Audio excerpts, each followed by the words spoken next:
Great War, begun in 1914 and lasting for 4 hellish years. It was supposed to be the war that ended all wars. We have come to know it as World War I only because another world war followed it 20 years later. But back then, nothing like it had ever been seen before. A dirty war of mud and trenches, concertina wire, gas attacks, murderous artillery barrages, and a new weapon which first saw wide usage on the battlefield, the machine gun. It was a war mostly without chivalrous conduct, except in the air. On the ground, one killed the enemy however one could, and as often.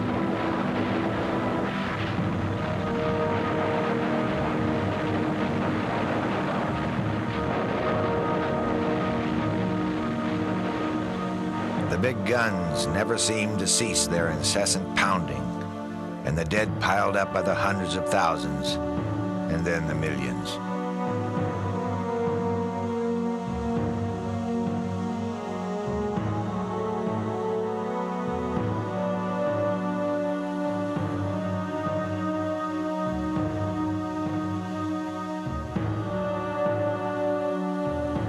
Sulfa and penicillin were either unknown or in but limited use, and those not killed outright often wasted away from infection and diseases historically attendant on battlefields.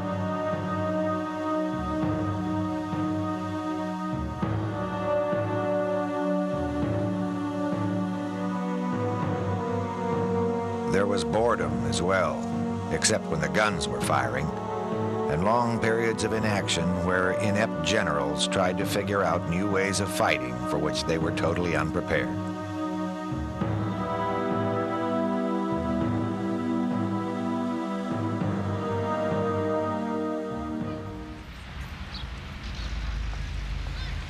Ypres, key to the Channel ports, was shelled continuously by the German Kaiser's big guns. The agony and bloodshed suffered by this city went on during the whole of the war, until there was not left standing one stone upon another. It is all rebuilt now to its former glory. Today, survivors of the old British regiment of contemptibles attend a reception in their honor. I signed the book, you know. All right. I signed the book when I was a young boy. Did you? Yes.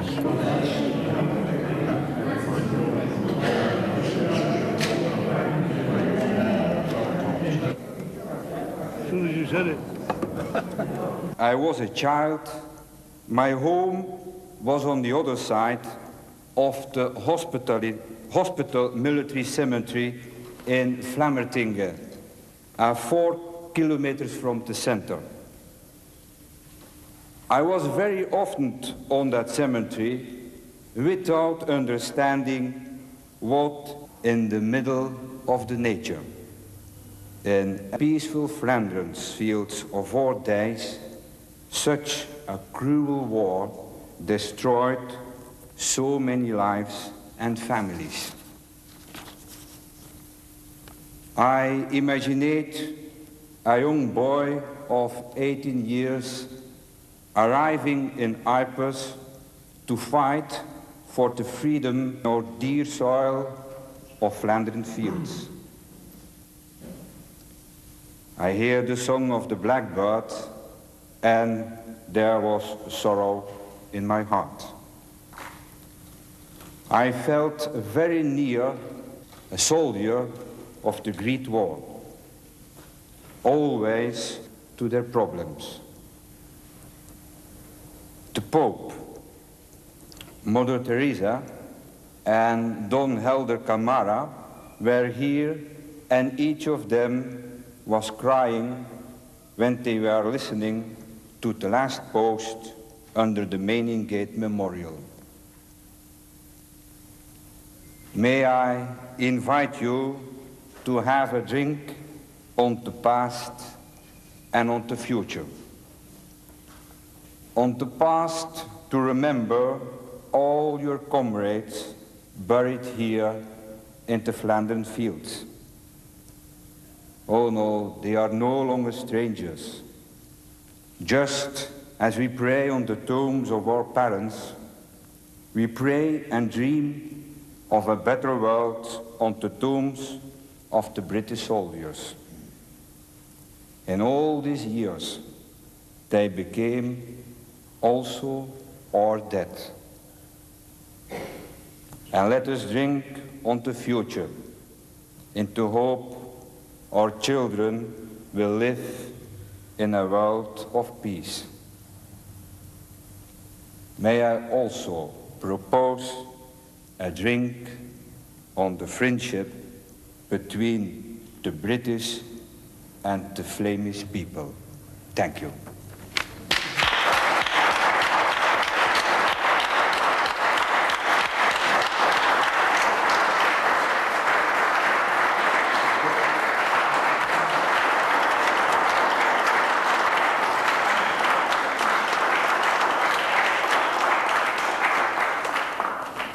Go.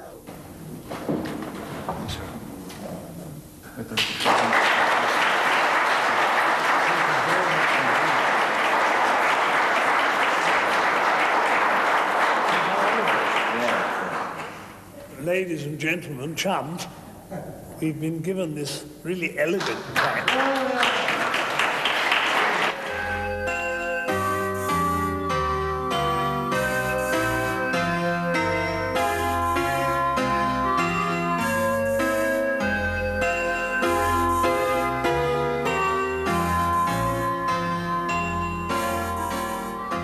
They were last here as boys of 16, 17, or 18. But all are now old and broken, many well into their 80s and 90s. But they still remember. Yes, we arrived in there. There's a date on there, the 13th of October. We watered our horses in the cloth hall afterwards, and we were lined up. We were just making our way up from the Marne to the Aisne. I was to be about 100 yards from it, and there was well, I don't know what size of a gun it was, but there was 4 horses dragging it along, you know, bring it along, and suddenly it got the whole of a shell. And we say, I can hear the screams of those horses now as the guns and the horses went up in the air. Really speaking, it was terrific. In all the battlefields of northern France and Flanders, there is not one memorial to these sad, gentle, and patient creatures who served their human masters so faithfully and so well.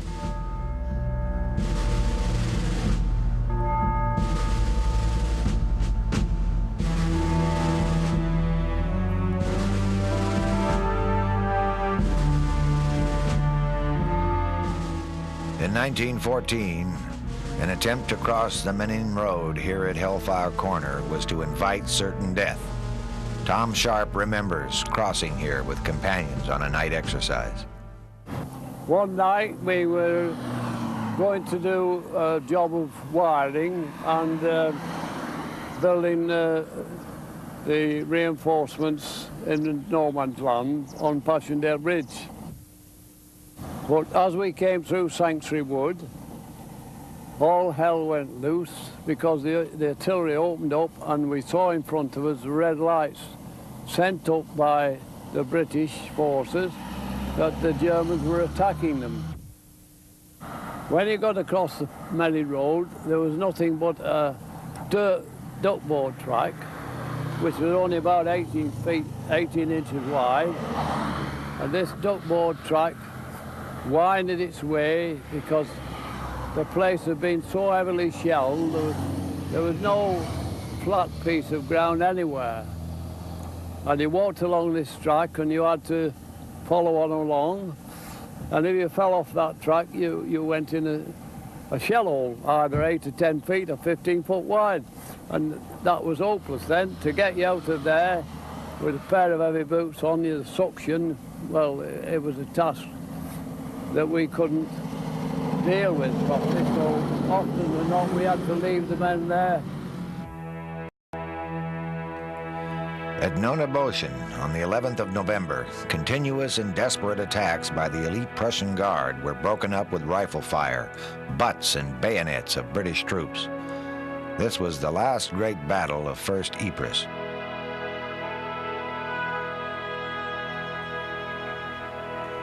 By Sanctuary Wood, there is a lonely grave of a subaltern lieutenant, aged 20 years. He lies here exactly where he fell. At the end of the war, a surviving young man of his command brought the lieutenant's grieving parents to the spot. At their request, he sleeps here through all eternity.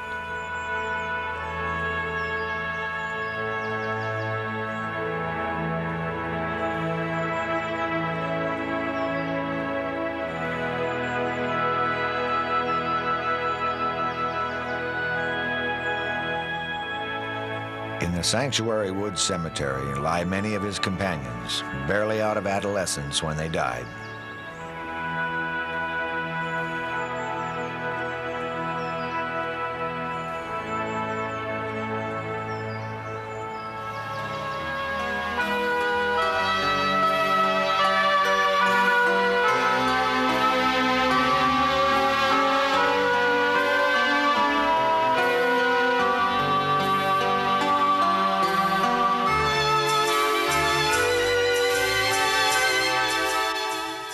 These two octogenarians are remembering, no doubt, not only their companions from that long ago time when they too were of the same tender years, but how different their immediate surroundings were then.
As the piper plays, the old troopers look down at one of the reconstructed trenches they spent so much time in during the war.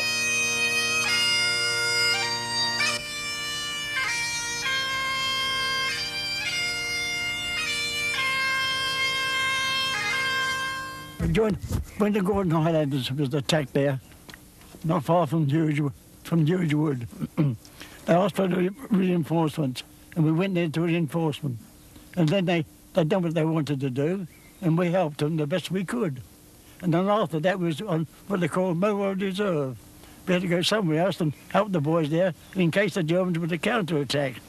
And then we helped them there, and then we went back to the horse holders and went to another place called Gebelt. And that's when the Germans met us there, and we stopped them back best we could. Let me put it this way. I arrived in France at Saint-Nazaire. Then I came to the Marne, and then to the Aisne. We'd been on the Aisne about 5 or 6 weeks when we were told to come into this area because they thought that a naval brigade was on the point of being surrounded or captured, so they got into Holland. Well, anyway, then we made a bayonet charge at Langemarck. And we say, and 7 days later, 2 companies of ours, the Loyal North Lancashire Regiment, we were told to dig in and not to retire and not to advance no matter what happened. Well, later on, that was on the 30th, Friday the 30th of November, 1914. Well, they broke through, I believe, on the left, I think it was the Northamptons, somewhere about, well, first light. But we knew nothing more then until about 11 o'clock on the morning of 31st of October 1914. And I understand they'd captured the headquarters, they'd captured our guns, artillery, which were firing two a blank and one loud to make a noise. We hadn't got much ammunition. And then just the night before when we were digging the trenches, I said to the officer, I said, are we right at the very front? He said, oh yes. I said, well, what are those voices? Oh, he said, they're Germans. Well, then let me put it this way then. The German, after I got out of the trench, when you join the army, you're not told what to do in the event of being captured. So I got out of the trench with the rest, and, well, I nearly got a bayonet ram through me because I didn't drop my rifle down quick enough. Well, then when they put us in fives then, and the officer was coming along, and when he got to me, I had a pipe in my mouth, and he got hold of it to pull it out. Well, I thought, well, it's my pipe, so I stuck to it. Anyway, a Corporal Taylor behind me shouted, let go of that bloody pipe, you fool. But not before the officer had got his big revolver twisted around me. Another split second, I'd have been upstairs or downstairs, I don't know. We were taking shelter in Sanctuary Wood, standing to our horses. The infantry were filtering up by the side of us, and the wood was being shelled. And one of the fellows said to me, give me a light, chum, and I reached my hand under the horse's head to give him a light of his cigarette, and there was a burst of shrapnel overhead, and he fell dead. My horse had its ribs seared with a splinter of shrapnel, and there was a huge chunk of shrapnel embedded in my greatcoat immediately behind the saddle. After that, we pulled out of there, and my troop officer said, take your patrol up the Menin Road and see if you can find Germans. So I rode up beyond to Gelleveld Chateau, and we went in there, and there was nothing to eat but bottles of champagne. So we helped ourselves to a drink of champagne and went on towards Besselair. Running down over the crossroads at Gelleveld, we encountered a platoon of Uhlans, and afterwards came back and reported they were in fair strength on that bit of ground.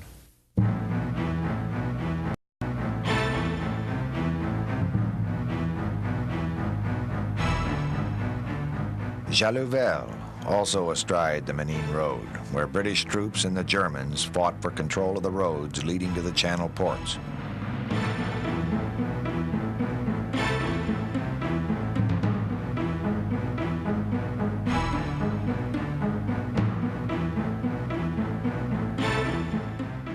It was here at 2 p.m. on the 31st of October, 1914, that the Worcesters made their immortal bayonet charge across 1,000 yards of machine gun-swept terrain. With dozens falling at every stride and far outnumbered, the Worcesters closed the gap that had left the road, Ypres, and the Channel ports wide open. This church was built by a grateful Ypres to allow visiting British survivors to fulfill religious obligations in connection with honoring their war dead. Adorning a wall is a bust of Marshal French, Viscount of Ypres, and commanding officer of the old Contemptibles. Today, the surviving Contemptibles have come for a Thanksgiving service and a dedication for one of their fallen comrades, Captain Charlie Park, one of the legendary 7th Division and the last of the Gordon Highlanders. His widow, Laura, who has traveled from Canada, is a member of this pilgrimage. With her is Captain Bill Wood, representing the regiment.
The regiment's battle flags and colors are displayed and honored as well.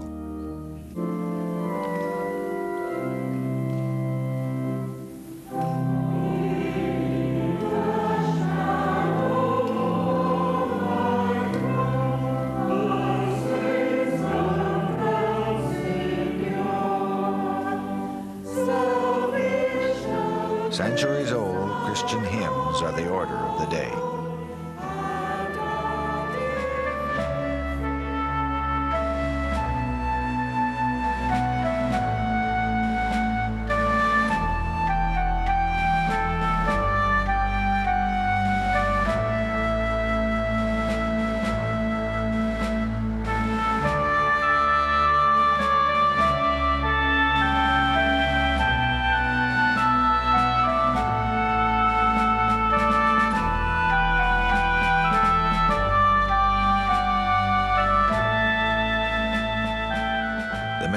Memorial is erected by the Imperial War Graves Commission on the site of the former Menine Gate, where tens of thousands of British troops passed on their way to the front.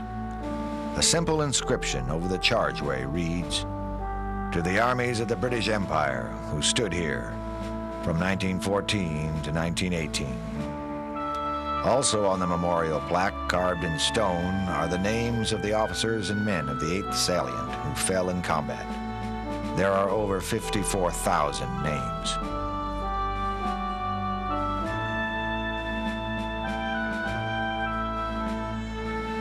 Each evening at 2000 hours, the last post is sounded by members of the local fire brigade.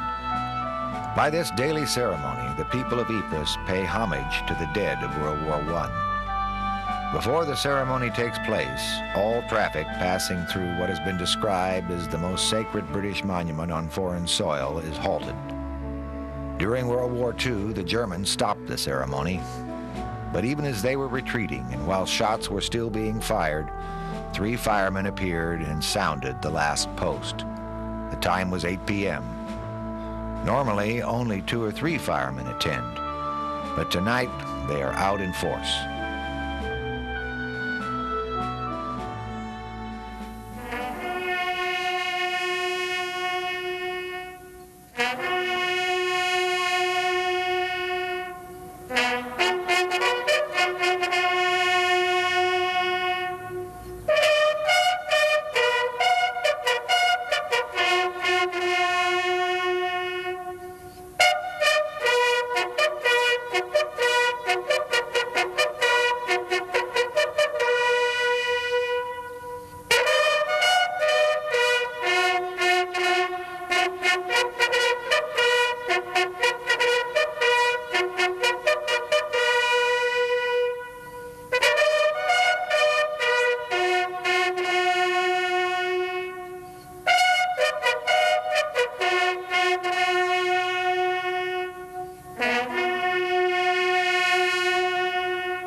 As the piper finishes his funereal dirge, the laying of the memorial wreaths will follow.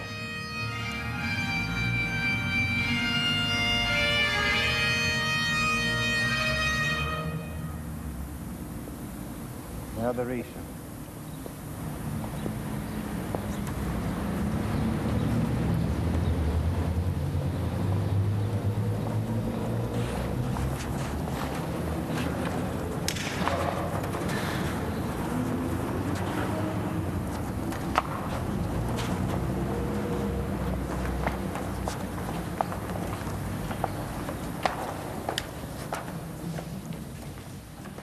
It is hard for us today to imagine the intensity of personal horrors and experiences the Great War engendered in boys barely out of adolescence. But those same boys, now ancient and infirm old men, were profoundly altered by those experiences wrought by New Age warfare, just as society itself was altered from times before. There was literally no precedent for that war, and it shook European political and societal foundations to their core.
This is the first place I come to when I come up from Le Havre. We got off our horses and wagons off train and landed in a little field. Next morning, it was too little. Next morning, I went into a big field. And we hadn't been in 10 minutes before we were all on the road. And I went to some of the trains they were digging. And I thought, before I knew where I was, they were all making for the road again. And that was the start of the retreat for us lot. And when I was down at these latrines, I soon had to pull my trousers up because they were all off making for the road and you couldn't get on the road. There was that many civilians and soldiers. And that was our start of the retreat of Mons for us lot there, yes. The names of the war dead are documented and no doubt well remembered by their comrades. But the presence of the piper and playing regimental tunes helps to recall the actual faces and voices of old comrades long dead.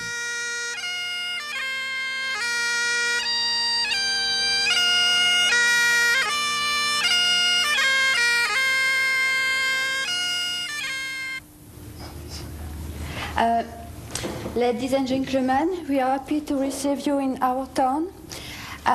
We ask you to excuse Mr. Grimaldi because he is in Paris for working, and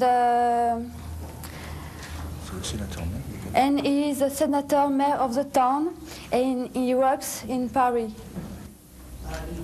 I'd like to wish you a very good welcome. Et je vous invite à partager le verre de l'amitié. And I invite you to share with us the glass of friendship.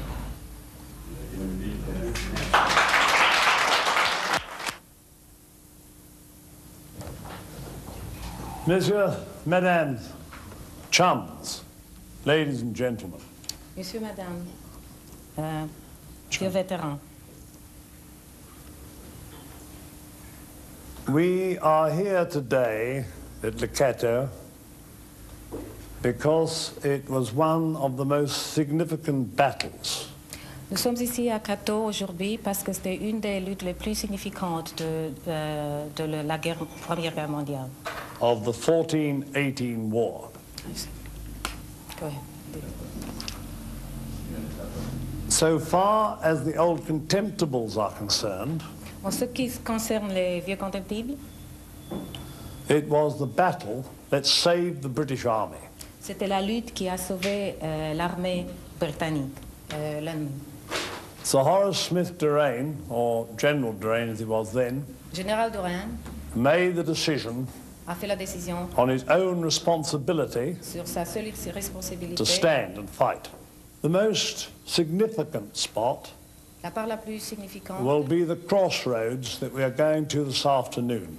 Sera la ligne de carrefour Where 2 battalions of British infantry où 2 bataillons de l'infanterie britannique with their deadly 15 aim shots to the minute avec leurs 15 bullets par minute halted the German army. on arrêtait l'armée allemande. On a battlefield devoid of any cover, the British troops turned and faced an enemy who outnumbered them 6-1. Pounded by some 500 field guns for over 6 hours in a bombardment the like of which had never been seen before, bone-tired and shell-shocked men held the line.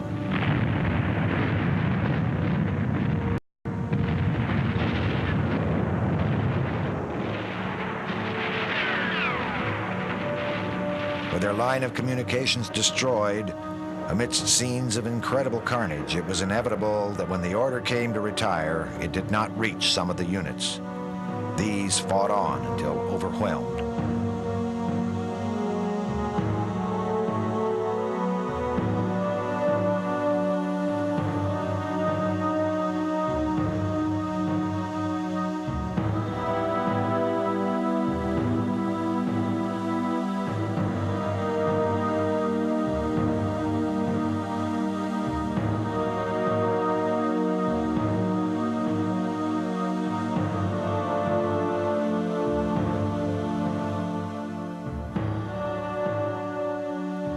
Surrounded by fields of oats on the high ground overlooking the town is the aptly named communal cemetery.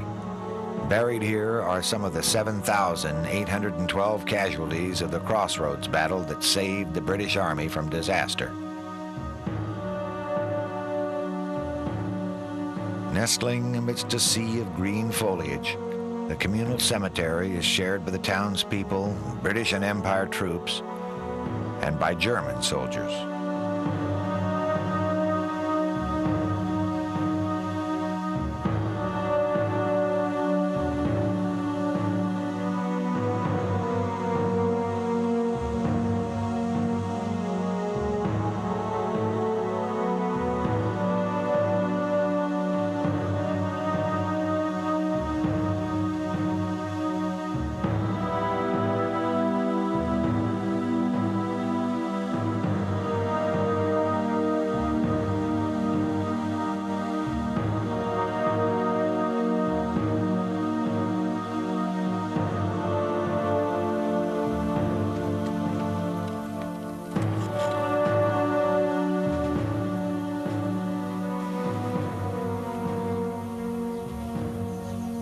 Bodies, now broken and decrepit with the infirmities of old age, still carry within a semblance of proud and straight military bearing.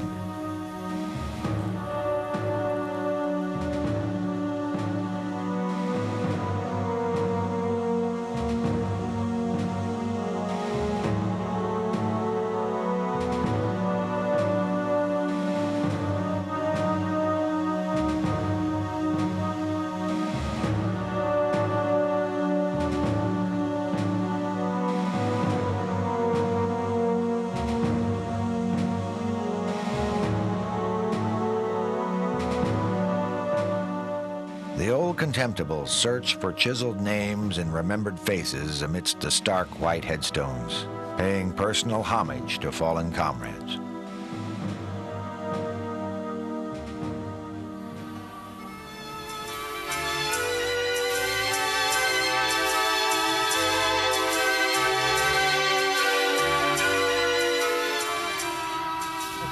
I know there's so many stories, but this is only short, sharp and sweet. We were all singing, laughing and joking, walking across the Ain, on a bit of a plateau at the Ain. And in the twinkling of an eye, I was the only one left standing out of 400. You used to give us a loaf of bread between 4. But that night, the ones that were left, we got a loaf each.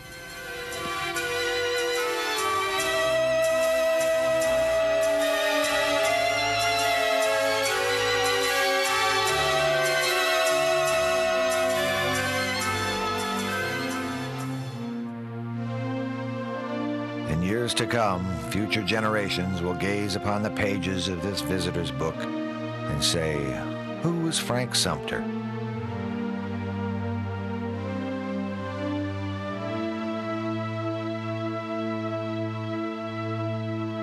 The pilgrimage also has its lighter side, as demonstrated by the old contemptibles one evening as they come to grips with the songs they used to sing in the camps and town cafes near the front.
I didn't want to do it, I didn't want to do it. You made me want you, and all the time you knew it. I guess you always knew it. You made me happy sometime, you made me sad. But there were times, dear, you made me feel so glad. Tell me what the good machine will be. I'll be in the 90, I'll be back the 90, 90 is the place for me. Oh, Antonio, I'm all away. Left me alone, Neil, all on my own, Neil. I'd like to meet him with his ice cream cart. When up would go Antonio with his ice cream cart. Mademoiselle from Armentières, fly-oo. Mademoiselle from Armentières, she hasn't been kissed for 40 years. Inky Pinky Parley-oo, Inky Pinky Parley, Inky Pinky Parley-oo. Waiting until my dreams all come true. Till the day when I'll be going down that long, long trail with you. Sitting in tranquil surroundings amidst beautiful woodlands, only a few kilometers north of the town from which it takes its name, is the Plugsteert Memorial to the Missing in Action, those whose last resting place is known only unto God. There are almost 12,000 names engraved in the walls of the monument. One of them is the brother of Archie Stanley, killed in 1914, not far from Archie's own unit. Today, Archie, the oldest member of the pilgrimage, comes to lay a wreath in memory of his brother.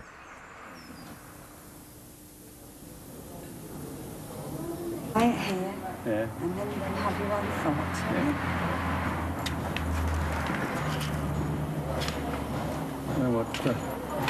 What's the procedure? You say what you want to say and think what you want to think. We'll just have a few minutes.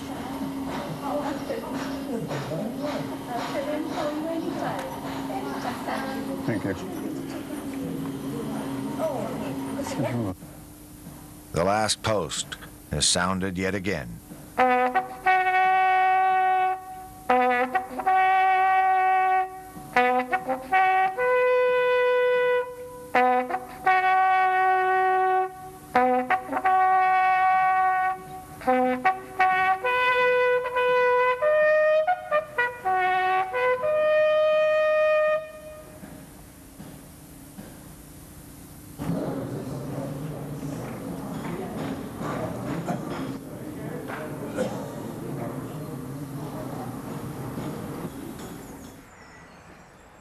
At the same location lie members of the Allied forces from Canada, Australia, and members of the Maori Battalion from New Zealand.